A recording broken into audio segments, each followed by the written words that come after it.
The worst signing each Premier League Big Six club can make based on current rumours.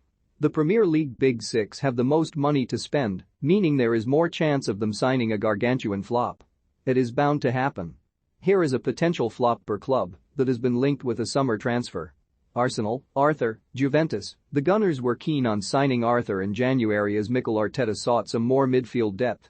Technical director Edu thought he had worked his magic and struck an 18-month loan deal with an option to buy for euros 40 million until Arteta basically said, "Nah, you're all right." Mohamed El-Neni has been excellent in Thomas Partey's absence and Arsenal fans have now forgotten about Arthur. Reports since the January window closed suggest that Arsenal could go back in for the Juventus man, but they absolutely should avoid this deal. Arthur lacks the physicality to be a success in the Premier League, and there are much better options out there for the fee being mentioned. Youri Tielemans and Houssem Aouar for starters. Chelsea, Presnel Kimpembe, PSG. Kimpembe has been eyed as Chelsea's replacement for Antonio Rudiger, which would 100% be a downgrade. Perhaps this is just a personal opinion, and a lot of football fans will think I am being outrageously stupid, but the 26-year-old centre-half has not really impressed me. Kimpembe is rash, poor with his weak foot, and seems easily replaceable in the PSG starting's eye. In fairness to him, he starts near enough every game for France, so it really depends whose opinion matters more to you. Mine or one-time World Cup winning player and manager, Didier Deschamps. Reports on Friday claimed that Chelsea have agreed a deal to sign Ivan Perisic, who is out of contract at the end of the season, which is also a bit of an odd deal that doesn't make too much sense. But he will be free and can offer some pretty good experience. Although with Christian Pulisic struggling for game time, it's hard to see a place for Perisic. Jules Kounde, Presnel Kimpembe and Jose Gimenez are all of interest to number Chelsea and Thomas Tuchel. Via @Nizarkancella, Absolute Chelsea, @Absolute Chelsea, April 28, 2022 Liverpool, Paulo Dybala, Juventus. A free transfer is good, but won't everyone think of the wages, signing on fee, agent fees, sponsorship deals, image rights, hotel accommodation, customary Greg's pasty and of course, Netflix membership. That is how we measure transfers nowadays, right? Dybala is a good player, but it is hard to imagine him in the Premier League, and even harder to imagine him playing for heavy metal, gegenpressing Liverpool. Thanks to Fref I was able to back up my argument, which is always handy. While his passing statistics are literally ridiculous, he lacks on all pressure fronts and is overall not great defensively. It is hard to envisage Dybala in the Liverpool team.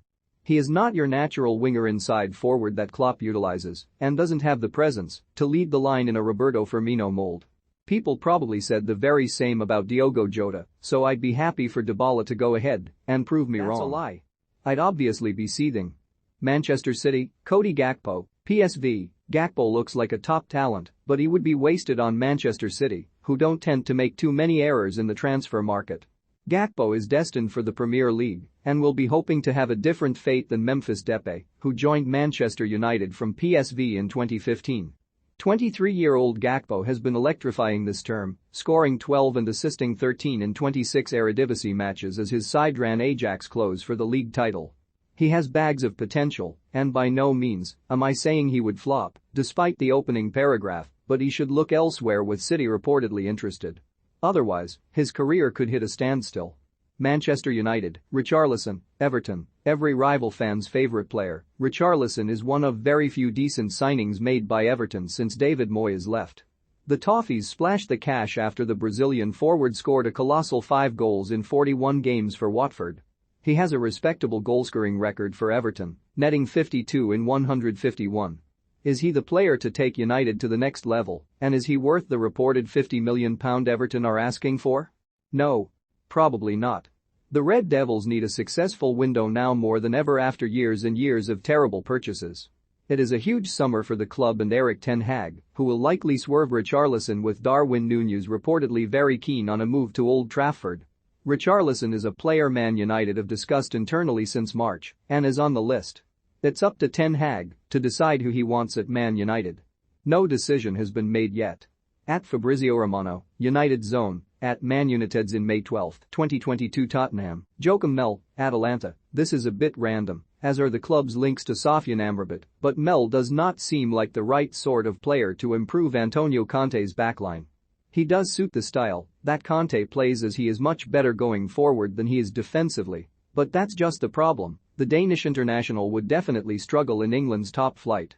Spurs are rumoured to be planning an €18 million move for Mel, whose departure would have no repercussions for his current club, Atalanta, as per Il Giornale. The same report claims the wing-back has struggled to keep up with Robin Gosens and David Zappacosta in the last 18 months. Yes, that David Zappacosta.